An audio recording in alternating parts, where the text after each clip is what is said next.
Hey everybody, welcome to the Dreamer's Edge podcast. With Nicholas, I write video game reviews for thedreamersedge.com. Eric, I'm a teacher, sometimes writer. And Chris, occasional writer and subtitle editor. And I'm Dimitri, webmaster of thedreamersedge.com and movie critic, and this is part 2 of our discussion of the best of the 70s, in which Chris and I will reveal our top 3 movies of the 70s, and Eric will somehow digress into a discussion of how art affects the soul. Yeah, it's my fault there's a part 2, because I kind of went off. Actually, I was hoping part 1.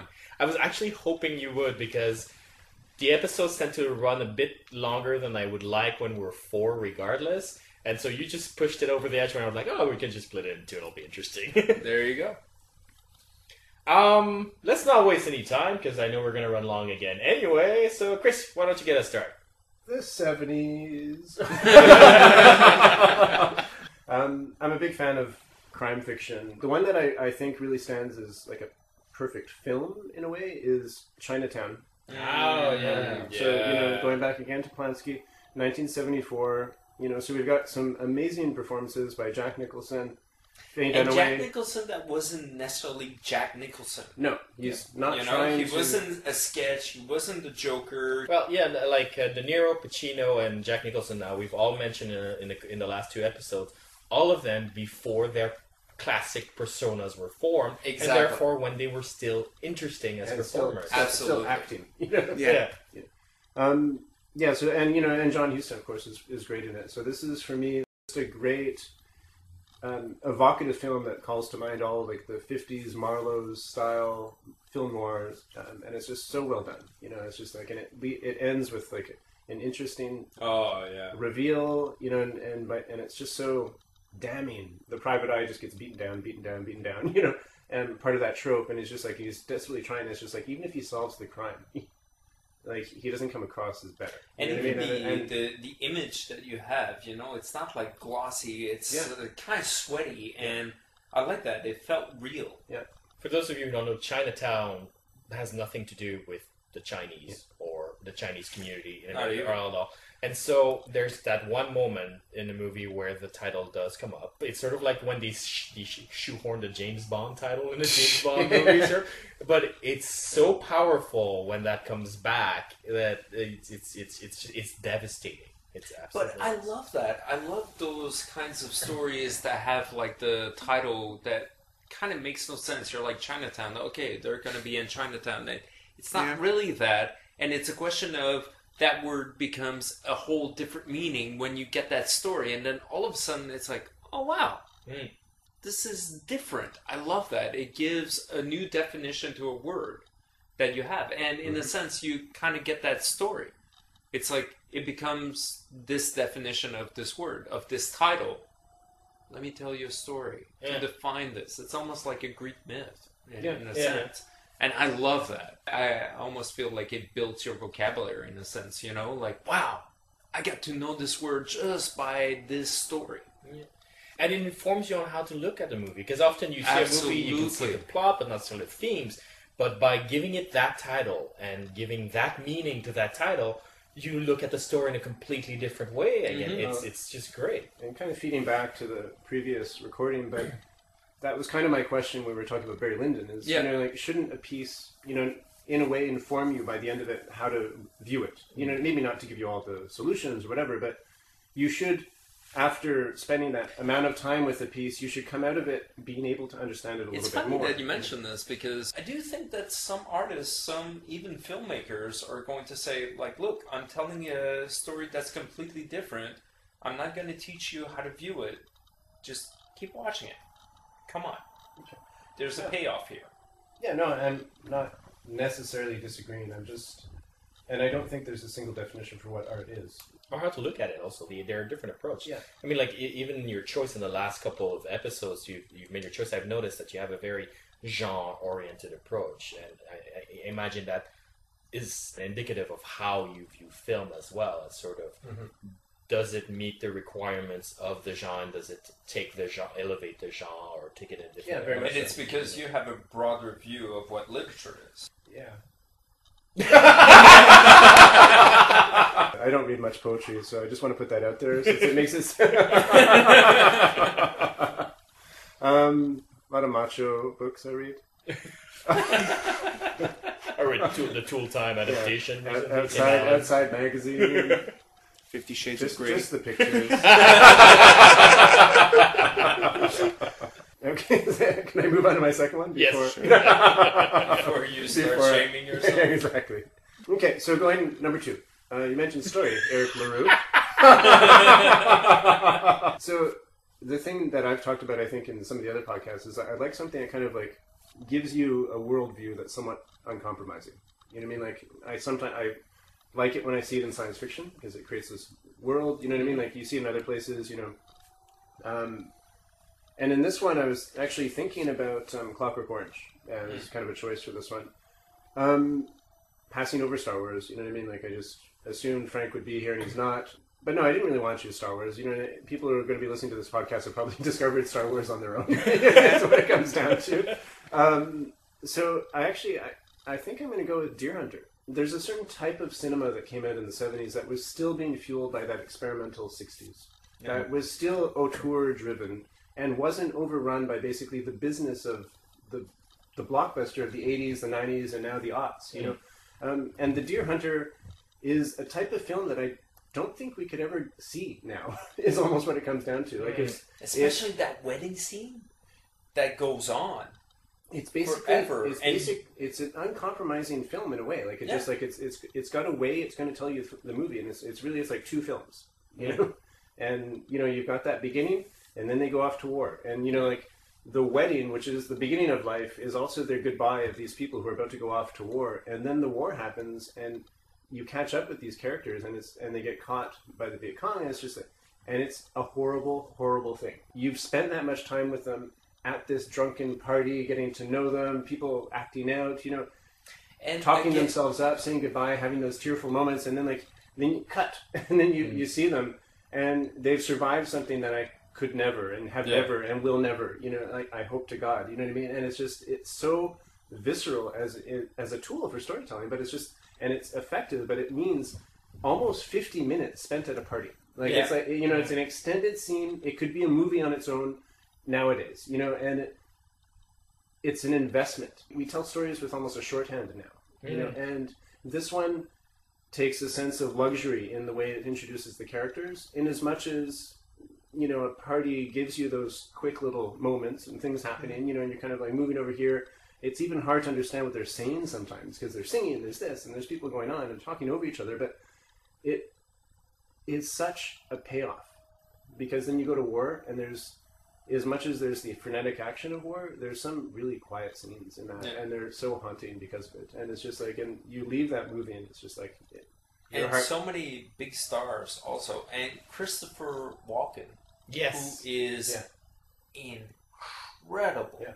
Absolutely. He's haunting in this movie. The scene where he plays Russian roulette. Oh, yeah. And takes it to a completely different level. Yeah. And, like, communicates hopelessness in a way that I have not seen in film since. You know what I mean? Like, you got the other side of, like, you know, like, classical literature. You come back from war, you're a stronger person. Mm-hmm. Like, in this one, it's like, no, you come back from war... if you're lucky, and if you come back, you're not the person you were. No, you're completely fucked up. And when you're watching that big party, the wedding scene, you're getting that sense of getting to know people. You get that awkward sense of walking into a party, people are talking and everything. You're getting snippets of conversations. You've got people who normally don't wear suits, wearing suits that don't quite fit. You know, exactly. It really feels real. I haven't seen the movie. Oh, you have to. From what I gather, you have like a party at the beginning or wedding, so you get to know the characters and kind of care for them. And then they go off to the Vietnam War, basically. You think today it's basically kind of a lazy way of saying, you know, this is the main character, you need to care for him without actually even, you know, giving you any reason to know him or whatever. He's your main character, care for him. We'll see a couple of things during the opening credit sequence. Yeah, exactly. And then we'll hit the ground running. Yeah, that's pretty much what it is today. Yeah, that's a good point. But this one, it does take... And it's a long wedding scene. Yeah. I remember thinking, like, what? This is like 40, 50 minutes? It's almost an hour wedding scene that you would never have in any film. Twilight. the most recent. No, one. you would have. She has a point though. That wedding scene goes on for freaking ever. Oh yeah. Yeah, and it's not like meanwhile the vampires are plotting. No, it's just a wedding scene with two people being very happy and in love. Actually, to be honest, the fourth Twilight movie, which 3/4 of the movie is that, I actually kind of liked and found refreshing exactly for that reason. I was like, oh, they went there. They just presented a wedding and assumed that we cared about these characters. Good for you. Like, you know. It's a ripoff. So But the yeah. parallels between that and the Deer Hunter. Exactly. The Vietnam War is really the birth.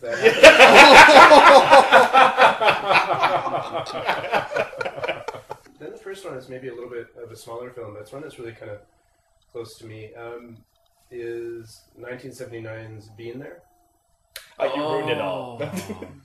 Peter Peter's. Sellers. Oh yeah. So this is based on a novel written by Jerzy Kosinski, who committed suicide, I think, in '91. He'd written 3 books, and this is one of them. But it's basically about this character. Gardner. He's a gardener. His name's Chance. You can call him retarded. Who knows what he is? But he's been sheltered. He's a little bit slow. He's lived with basically tending the garden for this wealthy man his whole life. He's never stepped out of this home. He's been protected since birth.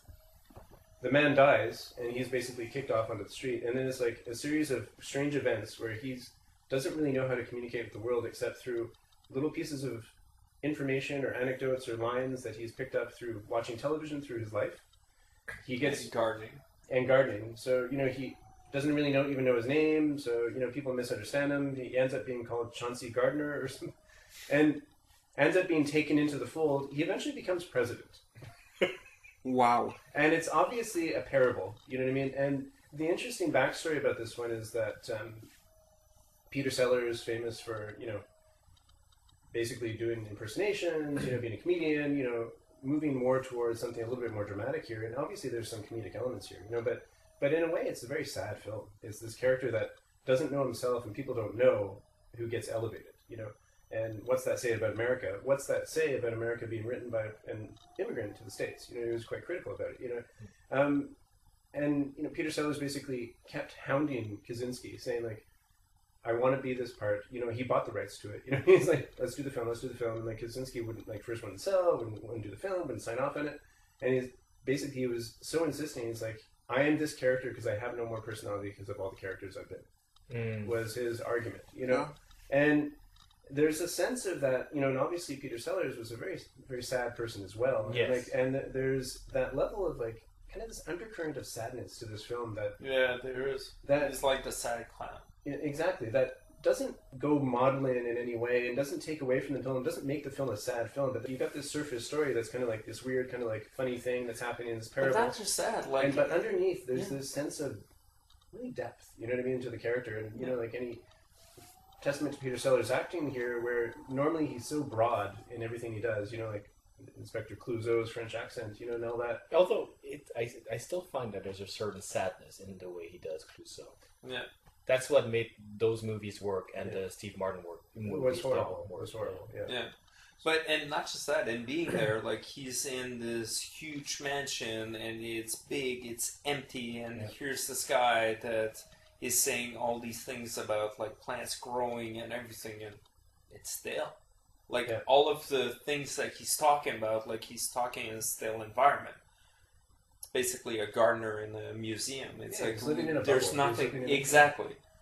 And it's an interesting contrast, too, where you see the film, like, very still environment the entire time. But it's about that failure to communicate, you know what I mean? Like, he's saying one thing, people are interpreting something else, And he can't necessarily connect.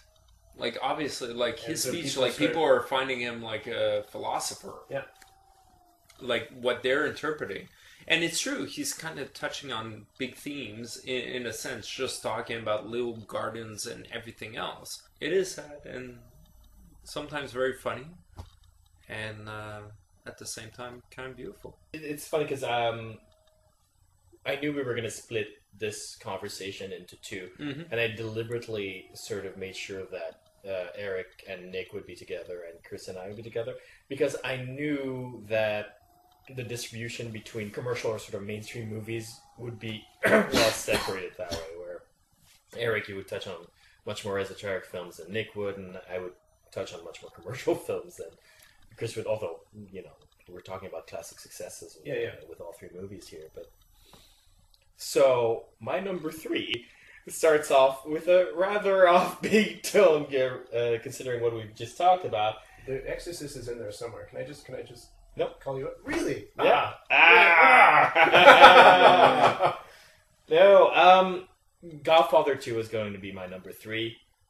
Eric took it, so I'm going to go with the 12 Tasks of Asterix, 1976 cartoon, French cartoon, Les 12 Travaux d'Astérix. Good call. I didn't realize it was actually that old. Yeah, me neither. Written and produced by René Goscinny, who wrote Asterix. I'm sure most of you know it. That's a great choice, actually. Yeah. That's a really good choice. Indeed.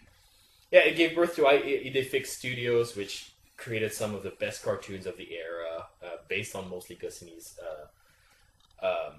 properties. But here's the thing, I mentioned in the 90s how Aladdin gave birth to Shrek and all of that by introducing the 2 levels of humor.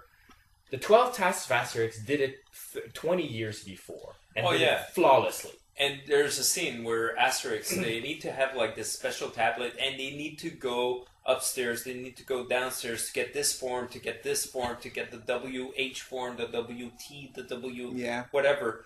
And it's that kind of ridiculousness, bureaucracy. Yeah. But, it's a French film, so they're used to meaningless bureaucracy.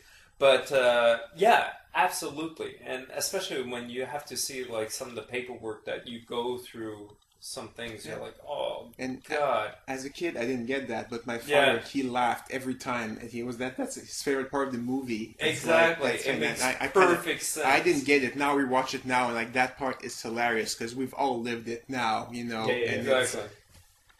And in terms of adaptations from the actual BD, what I mean? Like, it's very faithful. You know what I mean? But it's still, like, it stands, and it's fun, and it's just, the voices are really good, and it's just, I don't know, like, it's got a lot of energy. That's why I really didn't think it was 78. I don't know, I thought it was 80s. It's weird. I don't know.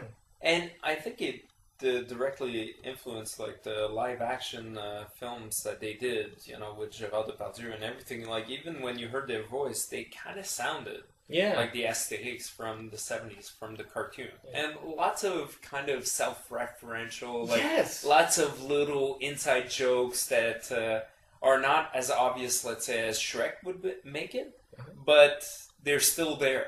And yet there are a couple that are quite overt. Like, he did postmodern before postmodern was really a thing, There are spots where they just outwardly mention, it was like, wait a minute, are you saying this is just a story and a cartoon? It's like, and why are we here for? And then just elsewhere. Exactly. And the animation was crisp. Like you say, it doesn't feel like a 70s film. Yeah, it doesn't. No, for sure. Alright, so that's my number 3. My number 2. Alright, so you've mentioned The Exorcist. You knew there was going to be a horror movie in there. And I did find myself hesitating because you had some very important horror movies in there. You have Halloween, which started the slasher film. That's in 1978. You had The Exorcist in 73. That's sort of... all possession movies ever made since then are essentially remakes of The Exorcist. But I decided to go with a movie that I like more personally, and also because it's a bit underrated in terms of how much it influenced cinema in the future, especially today. And that's Dawn of the Dead, George Romero, 1978. Ooh. Zombie apocalypse survivors gather in a mall and try to survive there. If you've seen The Walking Dead, it's just an extended version of that movie. If you've seen any zombie movie, it's just an extended version, not of Night of the Living Dead, which really started it all, but really of Dawn of the Dead, which really created that formula, but also did something that few other of its copies does, make a really poignant social statement, and take the time to explore its characters. Rewatching it, I was caught by the fact that, my God, 3/4 of this movie is just 4 people having fun in a mall, and just building a life. I love that. Yeah. I absolutely love that. I love seeing it on the screen sometimes, or even reading people that are kind of wasting time, killing time. Where I'm like, oh, look at that. They're just doing something casual that everybody would do. Going back to the fact that the 70s was such a botched era in terms of the economy. It's interesting, I guess. You know what I mean? And I haven't read that much analysis in terms of why there's a rise in zombie film again now. Right. You know, but so what's your take then? You know, Well, it makes sense. what is it? You know, like the zombies are people with bad credit. No, but we live in a time that's completely overpopulated, where everybody is alienated to one another. That, you know, people are watching their iPhones or whatever, like That's right a there good in the point. metro. They're completely alienated to other people, and we live in a time where there's never been this many people on the planet. So yeah, it is incredibly alienated. And you do feel completely isolated, and you know, it's an ironic thing. There's more people on Facebook than there are actually like community. They're creating a cyber community, but not talking to each other. They need to talk to each other via like the computer, not meeting. Albeit talking means clicking a button that says like. In fairness. Yeah, that's it. Yeah. So it's that kind of thing. So I think no, it makes perfect sense. Of having zombies like coming up, it does, I think, express that kind of alienation of what's out there. Chris, I like the way you're sort of linking it to possibly the financial crisis and whatnot, because I think there is a common device in all zombie apocalypse movies is, of course, the notion of limited resources. That's why they dress so poorly. Wow. On that note. What's your next choice? Yeah. No, but one of the things, since you bring it to today, one of the things that I find George Romero's Dawn of the Dead does tremendously well that zombie movies today do not do is that it makes a full social and statement, one that is balanced and thought out, not just a social accusation or denunciation. Mm-hmm, mm-hmm. It is about consumerisms, but if you watch the movie, watch very carefully how much people care about their possessions, what they mean to them, what they're willing to give up for them, and the mistakes some of the characters make. The movie's not going like consumerism's bad. They're saying, no, we are creatures who depend on our possessions. That is what the human being is. But there's a limit as to how much you should be willing to give up for them. It's a much more thoughtful thing than to just sort of like, okay, zombies are going to be AIDS. Zombies are going to be communism. Zombies are going to be the right way. You know, it's not an accusation. It's a full thought out thesis, and I love that. If we're going to talk about monster movies for a second, I guess I've always sided more towards the zombie or the werewolf movie, and less so towards the vampire movie. In that the vampire has always he's been a talking character, so he becomes a character in the movie. Whereas I prefer the monster to be kind of unspeaking in a way, and I like the zombie for that because it can become a thing. It can become a metaphor. It can become a sense. It forces the characters being chased to then kind of justify their lives or justify their existence to me, and it's those characters I'm more interested in. I don't care how sexy the vampire is, you know. You know, and so I've always liked that about Romero's films. He's really, you know, and he's continued that theme. You know, like his latest is what, like Zombie Island or something. Like he's really like it's a little bit silly, but at the same time he is still doing something interesting. He's just putting it into different scenarios. Right. All right, my number one pick, something a little bit more traditional, but something that I was afraid would be overlooked, so I needed to put in there. My number one pick for best movies of the 70s is 1978's Rocky. Yeah, I love that film. I really assumed someone else would pick it, and I'm surprised it took this long to get there because it's a great, great film. Yeah, it is. You know, and you talk about my love for genre. You know what I mean? Like, there's the genre of the sports film for sure. You know? And this one is just, you know, it really it glamorized like boxing. Yeah. It is kind of like the boxing film that everybody refers to. And I wonder in terms of the contrast too. You know what I mean? Like it. And obviously I wasn't watching it at the time, and I didn't watch it at the time, but it's coming out of a period where you've kind of glamorized Bruce Lee, the Kung Fu flick, and all these things where it's just like, it's so much art. And then you basically got this clumsy American guy in these like star-spangled shorts, really just like punching with all his heart. yeah. You know what I mean? And it's a completely different style of like fight film, but it's just like, it's an interesting kind of contrast, you know? And it's really just he gets through it with just like hard work, training, and on his own almost. You know what I mean? Yeah, well, it's a question of heart, right? He gives it all. And that's the one thing I kind of like about Rocky. Like, he's an adorable character. He's not the smartest guy in the block, but at the same time, like, he's almost a philosopher. And I like that. I like that a lot. And Sylvester Stallone, it's interesting because here is this guy that was completely an underdog in the Hollywood system. Like, yeah, he peddled that screenplay for, 3 years? Yeah, exactly. And Italian Stallion, that was like his porn name. And you can tell, like, he knew who this character is. Like, total underdog, because he is an underdog. And even when you hear him talk, like, he's really interesting because he knows that he has a mouth on his side and people tell him to enunciate all the time and he doesn't take it to heart. It's just like, yeah, I know. So I love that. I love that about him. I love that about Rocky, like, because he does feel real. Yeah, and I think that's why that movie though that just like colors everything that Stallone got involved in afterwards. You know what I mean? So many bad films. You're still like, but you did that. You know what I mean? Like you know what's good because you even made it yourself. You know what I mean? That in First Blood. Like it's not that you just got a chance to be cast in it. Like, no, you wrote it. You know what I mean? Like, like, buddy, you know what I mean? Like, you should be able to be a better choice of like, scripts. You know what I mean? Like, but like he had agents. He had agents. You know what I mean? But it's just like it's. But if you look at the Rocky franchise, like 1 is excellent, 2, it's okay, 3, I don't know, guilty pleasure. Awful. I like it. Awful. I like it. I just like the fight scene with Mr. T. I pity the fool who doesn't like Mr. T. Come on. 4. Kind of good. See, that one's my guilty pleasure. I like it. It's ridiculous. It's so over the top. It is over the top, like super fun. Best. 5, it's shit. I actually think 5 is at the same level as 2, a little bit under, but barely. 6, I really liked it. Yeah, me too. I loved it a lot. I thought that it was probably one of his best films to bookend the whole thing. Yeah. And I was like, wow, that's...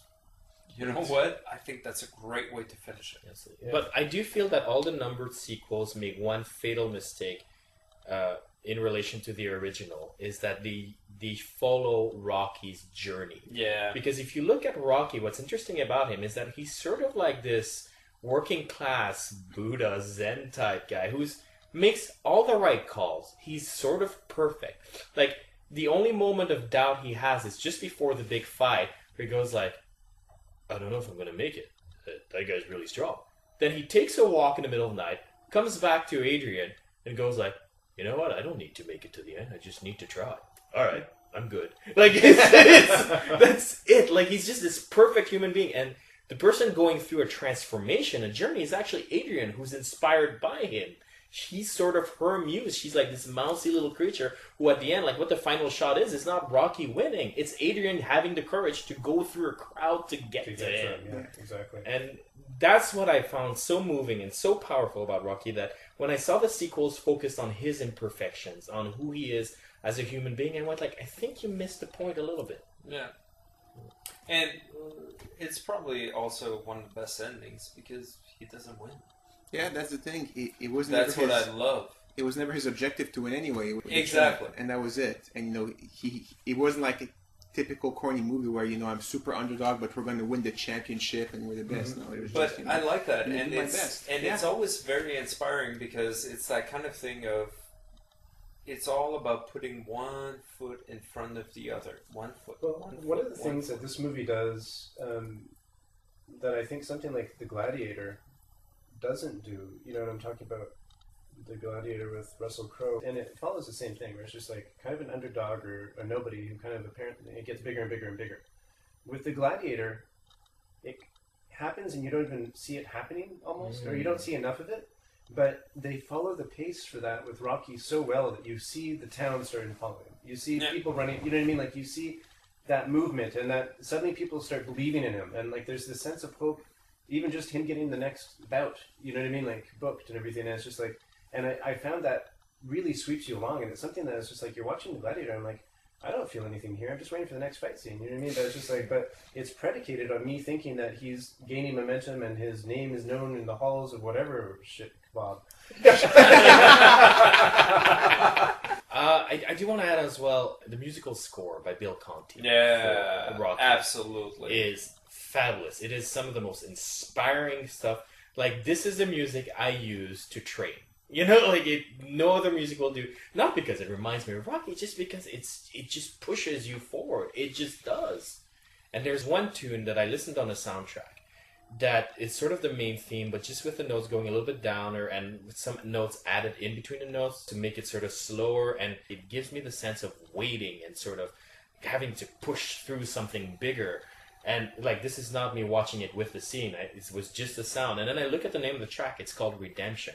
Like, somehow Bill Conti understood exactly what sounds he needed to put in there to make me feel that way. And I think that's amazing. Yeah. High five, guys. On that note, if you want to share with us your favorite movies of the 70s, please write us at mail@thedreamersedge.com or post a comment. Please post a comment. We love comments. At thedreamersedge.com. We're also on Facebook. We're also on Twitter. And the next time we'll discuss the worst of the 70s. And as much as there were some amazing stuff in the 70s, I gotta say, it was not that difficult for me to find bad ones. They're there for sure. Yeah, they're there. So, till next time. Toodaloo.